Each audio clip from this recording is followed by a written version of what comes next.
Magandang araw mga ka-inet at meron na naman tayong panibagong video today. At ang video ito ay ipapakita ko sa inyo kung paano ba natin i-set up yung ating PPPoE server na within split seconds lang. Mabilis lang po at accurate na setup na hindi tayo pwedeng kasi pagka mano-mano lang yung paggawa natin, minsan hindi natin maiwasan na mayroong mga mali sa mga gagawin natin. Kaya gumawa tayo ng script. Itong script na to ipipaste lang natin dun sa ating new terminal. Itong gawa kong script pala guys. At maraming salamat sa ating kaibigan si Sir Edmar Lusada na tumulong sa akin sa ibang function dito. Okay guys, tingnan natin kung mapapakinabangan ba natin itong script na to.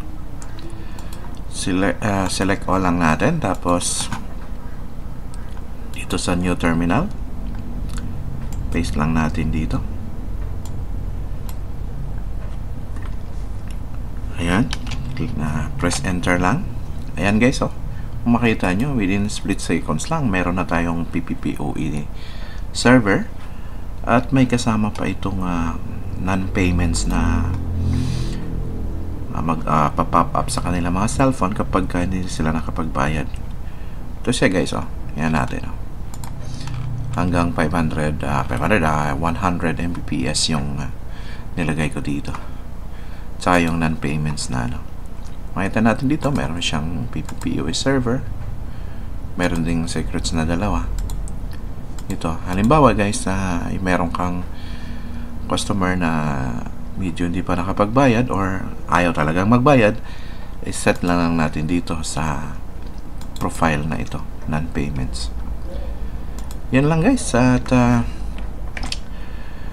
wala naman akong ma-testing dito na 5v5 or itong computer na to, pero gagana po ito for sure. 100% pong gumagana ito. Bali magiging ganito yung kanyang yung display niya kapag i-set natin yung ating customer na yun na hindi nakapagbayad.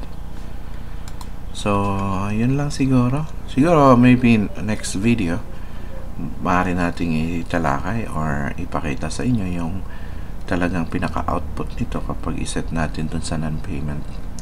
Itong script na to guys ay magiging free to download ito. Pakita nyo lang sa akin siyempre yung meron kayong picture ng subscription ng ating channel. Yun lang po, at magandang araw sa atin mga ka-init natin dyan. Salamat.